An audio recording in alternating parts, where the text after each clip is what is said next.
Hello everyone and welcome to GodSaw's Turnbuckle, and it is time to review WWE Backlash 2020 from this past Sunday.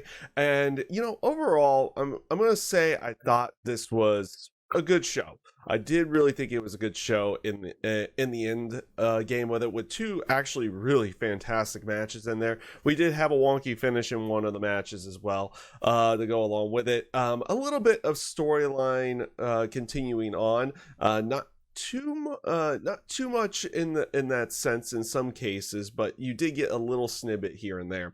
Let's go ahead and start off with the triple threat women's tag team title match. It was Alexa Bliss and Nikki Cross versus the Iconics versus Sasha Banks and Bayley. You did see a quick interview before the match with Sasha Banks and Bayley. The only real area of content of continuing on that storyline with Sasha Banks and Bayley at this point that you saw was that Bayley did shove the SmackDown Women's title a little bit aggressively while she was wanting to put into Sasha, while she was wanting to put the tag title around her waist in that one. Overall, this match I thought was pretty decent. It was more of a back and forth between all teams to go along with it. So you saw teams hitting their finishes and everything to go along with that. The win comes of course right at the end. The win would come, but it comes with Alexa Bliss hitting Peyton Royce with the Twisted Bliss, and then Sasha Banks comes in and rolls up Alexa, as they were the legal people for their team, to pick up the victory. Overall, I thought this was a pretty decent match. Nothing spectacular to it. You didn't really get any further dissension between any of the teams, which the only team that really hadn't shown any dissension going into this had been Alexa Bliss and Nikki Cross. You saw a little bit with Peyton Royce and Billie Kay with the slap a few weeks ago. Obviously, it seems like they're building towards Sasha Banks and Bayley fully breaking up and then going into a match. You didn't really see much of that during the match. You only saw that little snippet during the interview segment to go along with it. But overall, I thought it was a pretty decent match. Up next was Sheamus going up against Jeff Hardy. And again, I thought this was a good match, albeit with what the story that they've been telling in the terms of the Jeff redemption story. I think they're going the right way about it, that he is finally facing some adversity in these particular matches. He was they played him having to be on the comeback the entire time in this match, looking like he would pick up the victory with a swanton bomb, but did not. But Sheamus got his foot on the ropes. This was I felt really well done in the terms of the match itself. Am I a big fan of where they're going with the storyline of them bringing up Jeff's past and everything like that? That's up to the person, really. I think it does bring a little bit of sense of realism into the storyline. It does allow you to get behind the characters a little bit more to go along with it. I'm not always the biggest fan of them doing things like this, especially with the segment on SmackDown, which was basically beat for beat from the 2006 one with Shane, Vince, and Shawn. So I mean, it is what it is, but I overall thought this was a good match. The finish of the match came with after Sheamus got his foot on the rope from the Swanton Bomb. Jeff goes to do the run to run the rails like he had always done. He gets caught with a bro kick on the outside of the ring. Sheamus throws him back in, hits another bro kick, and picks up the victory. Again, overall, pretty good match. They did show the dejection from Jeff Hardy afterwards, which I thought came off pretty good as well. Up next, we had a Miz and Morrison interview, and they were saying that they were going to become co-universal champion, and then the interviewer informed was like, actually, it's been informed to all of us that the person who gets the pinfall will be the sole universal champion. That seems a little bit of dissent there, and then they kind of play it off as like, it doesn't matter which one of us is the champion at the time. So a little bit of dissent there. You do also get Otis and Mandy coming in. They do tease that a cash-in could happen tonight, especially if it's with Miz and Morrison at the time. So you got that little story bit going on along with that as well. Up next, you had Asuka going up against Nia Jax. You know what? I felt like they did a good job of putting Nia Jax over as a big threat, because I feel like most people didn't, going into this match, didn't see Nia Jax even coming out with the title, which she doesn't do in this particular match. But they do a good job of making her a big threat to that Raw Women's title in this match, with her dominating a good portion of this match. We'll see something like that a little bit later on as well, to go along with that with another title match. The ending does come where both of them are fighting outside of the ring, and it ends up being in a double countout. So the storyline looks like it's going to continue on. Again, I thought this was a pretty decent match. I'm not a big fan of double countouts for pay-per-view matches. I know this is kind of just a storyline continuer. We do see some more stuff like that for Monday Night Raw to go along with that the next night as well. I am filming this on a Tuesday morning at this time, so Monday Night Raw has happened, at least at this point.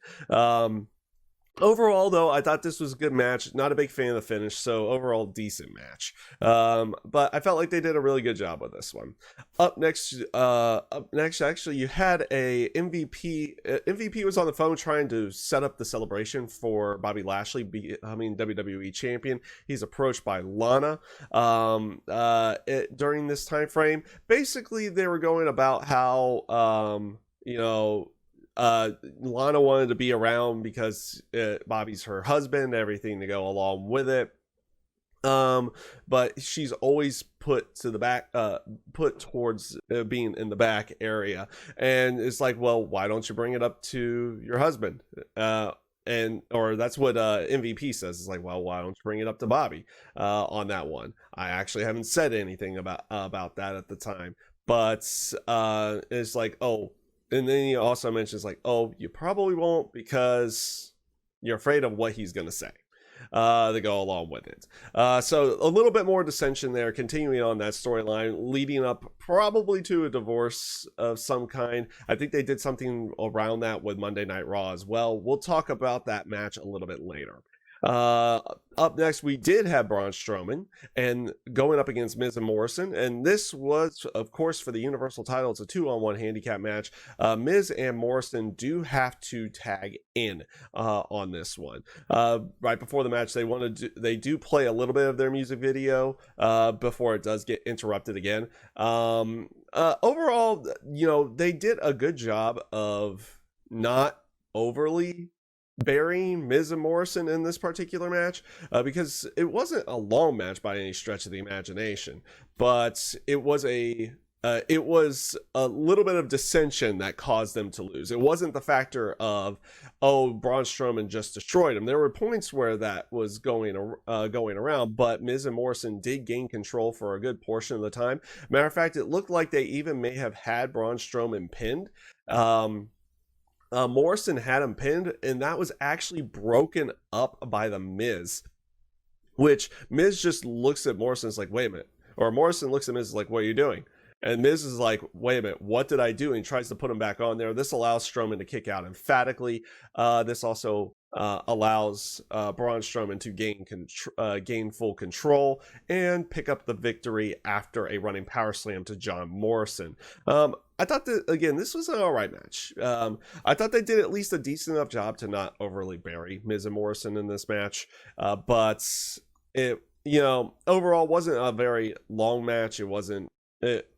And it came off just as okay in that particular sense. You never, outside of the little dissension spot that they had, you never really felt that Braun was going to lose the Universal title even going into this match to begin with. But I did like that they did make that the main contention to being what led to Miz and Morrison's downfall was the fact that Miz broke up this cover that Morrison had to go along with it. Up next, we actually had an AJ Styles interview backstage. You also got Samoa Joe congratulating AJ Styles and hoped that he could spend some time with his family. He gave a pretty angry face to go along with that as well. When congratulating AJ, AJ does announce that he's going to have a celebration on Friday night for winning the Intercontinental title. Nothing too much to go along with it, though. Interesting to see that, Samoa Joe kind of turned to that like, I'm gonna go after AJ Styles style face, or that or I'm gonna go after AJ Styles face there, right after he congratulated him. So that's a little interesting snippet, but I don't know if that's really gonna lead into anything. Up next, we have that WWE title match. It is Drew McIntyre going up against Bobby Lashley. Lashley locks in the full Nelson or master lock, however you want to end up calling it, before the match even begins. So Drew is at a disadvantage throughout this entire match, and actually Bobby Lashley does dominate a good portion of this match as well. Obviously there's a lot of back and forth. I thought this was really good, a really good match between the two of them. And they did do a lot of stuff that they would have done back in their days at Impact, because they did have this match in Impact Wrestling. Drew McIntyre teasing that he was going for a tombstone. You can even tease that maybe he was trying to call out The Undertaker for a match to go along with that by even going with it. But Lashley looked really good in this match. And they, again, much like with Nia Jax, they posed Lashley as a massive threat to that WWE title in this match, which I thought was a really good way of going with it. And again, with the way that the match ends, you kind of say, it's like, okay, did Lashley really lose this match to go along with it? Like, you can tease for another match to go along with it, because at the end, Lana comes out after Lashley hit a spear and only got a 2 count. Drew McIntyre has been doing this thing where, you hit a big move that wasn't like your finisher and he'll kick out at 1, but like when you hit your finisher, he kicks out at 2 to go along with it. Doing that throughout the entire match. That's how they were making Drew McIntyre look strong as well, even though being dominated in the offense to go along with it. Lana comes out after that, gets up on the ring apron for no reason whatsoever. Lashley almost runs into Lana, then Drew McIntyre hits a headbutt to Lashley, which causes him to go into Lana and knocks out MVP. Claymore, victory. Lana looks distraught at the end of the match as Lashley and MVP leave to go along with it, because she knows she basically cost him that title at that point in time. So, but overall, I thought this was a fantastic match. This was really good. Like I said, there was 2 really good matches on this card with this one. And before we get to that other match, which was the main event of the night, you had the Street Profits and the Viking Raiders. They were scheduled to do a tag team title match. They cut to the outside. They are brawling. They destroy the windshield of Braun Strowman's car again. This causes them all to run. It's like Street Profits run, then the Viking Raiders like, yeah, we don't want to be part of this either. So they start running back inside. They're continually brawling, and this is where it becomes a full-on cinematic display of what's going on, playing off of everything that they have been doing in this anything you can do, we can do better type storyline, and the segments that they've been doing, which to their own degree, I rather enjoyed those segments as well with this particular one, because this one went for a while. This one definitely went for a while. You had little flashback sequences with Ivar in this one. We're back to the bowling segment, and he pulls out a bowling ball with a shield, while Eric had a shield and axe. And then the Street Profits had golf clubs. So playing off of the different things that they were going with. The turkey leg does play a role in this as well, because, well, I think there was a turkey leg in every single one of these. So you had some interesting moments with that.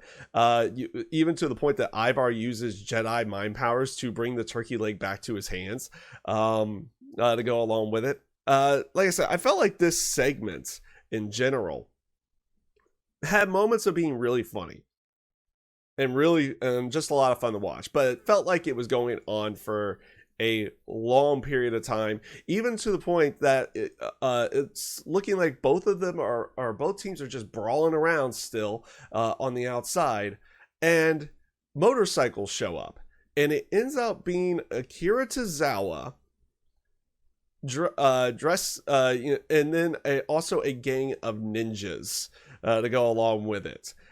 This causes the Viking Raiders and the Prophets to team up, and they actually made graphics for this, by the way. They made graphics for the Viking Prophets. So there's a chance that these two teams, even though that they are doing this, end up being friends in the end. Like they even have Viking Prophets logos at the end as well. That had for like the symbols and everything to go along with it.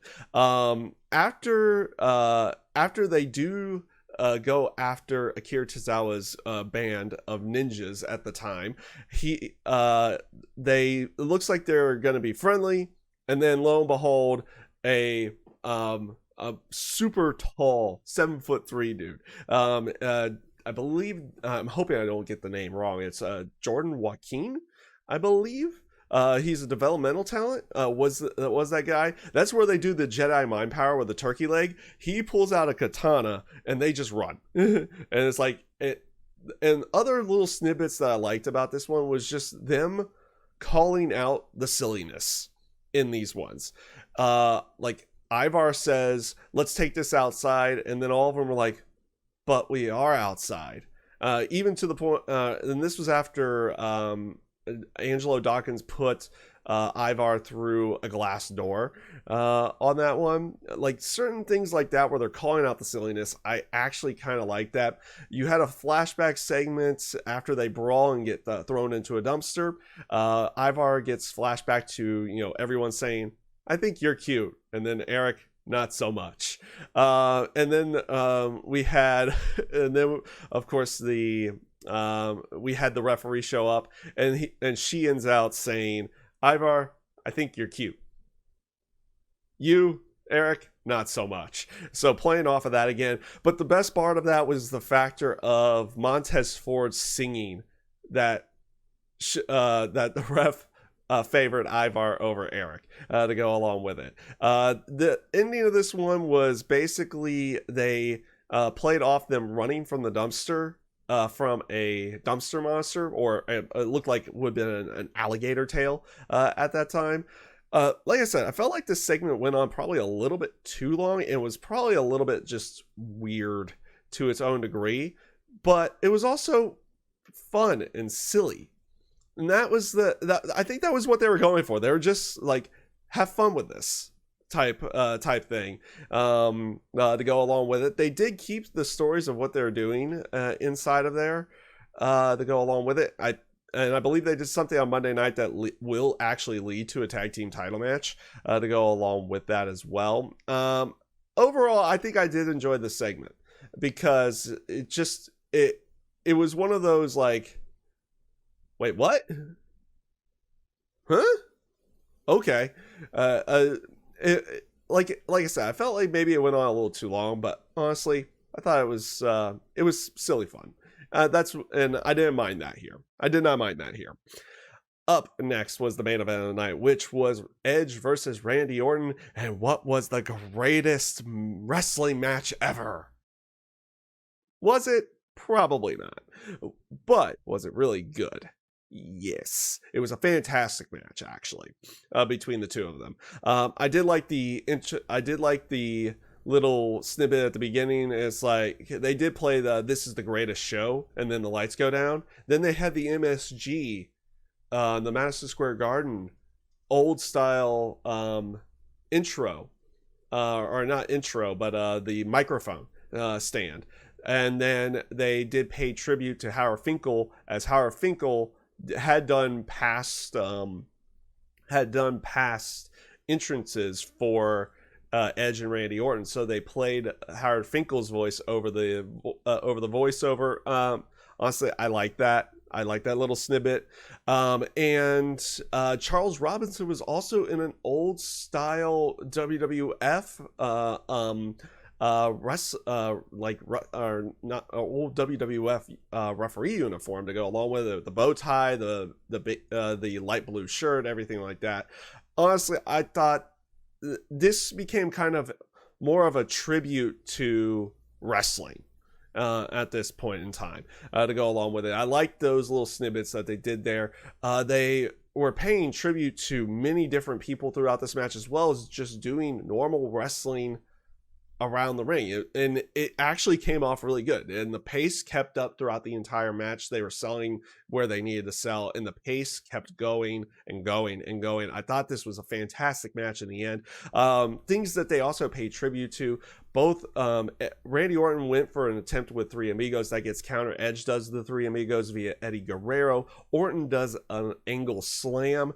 Edge also does an unprettier, while Orton also uses a pedigree.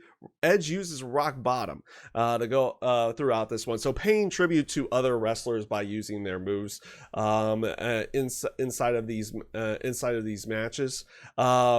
Edge does kick out of the first RKO to go along with that. Also, Orton does kick out of back-to-back spears. The one area that they went with, and I like this aspect because, Charles Robinson keeping to, saying it's no hair pulling, no this, no that throughout the entire match, doesn't catch Randy Orton in the end doing the low blow to get out of the straitjackets submission hold that Edge has been using. And then, lo and behold, the punt returns. Yes, Randy Orton punts Edge in the head, does a good old leg slap to, play up to the whole Tommaso Ciampa thing to go along with it, and gets the victory.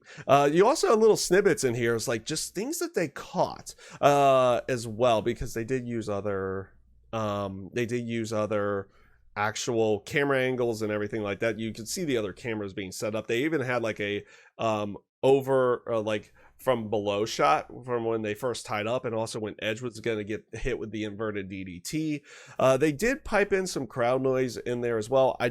I was a little bit taken aback by that, but within a few minutes, oh, okay, never mind on that one. It was kind of whatever. I was just into the match to go along with that. But you also got little snippets that they kept in there that you found kind of shocking that they kept in there, such as Randy Orton going to Edge and saying, I'm going to effing kill you, you mother effer. I'm not going to fully say it over here, but he said that, and you could catch it audibly inside of there. And then he whispered at the end of the match when Edge was down, is tell Beth and the kids Uncle Randy said hi to go along with it. So teasing that they are going to probably continue on with this feud, but it's not going to happen for a long period of time, because apparently and reportedly Edge did suffer a torn tricep during this match, so he was probably going to be out for quite a period of time. And I think as of right now, he actually has already had surgery for that as well.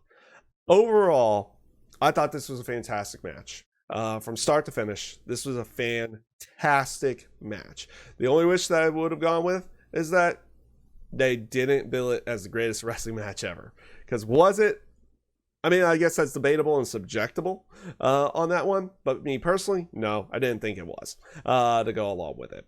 But overall, I rather did enjoy WWE Backlash. I thought it was a good show overall. Those two really good matches with the WWE title match and Edge and Randy Orton. Other matches I thought were at least fine. They, in some cases, continued on storylines and everything to go along with that as well. But yeah, overall, I thought it was a good show. With that being said, though, if you did, that's everything I got here. If you did happen to like the content that you listened to here today, please do give a like, share, subscribe, whatever you would like here to support the channel. And with that being said, take care, stay safe, stay healthy. Have a great rest of your day.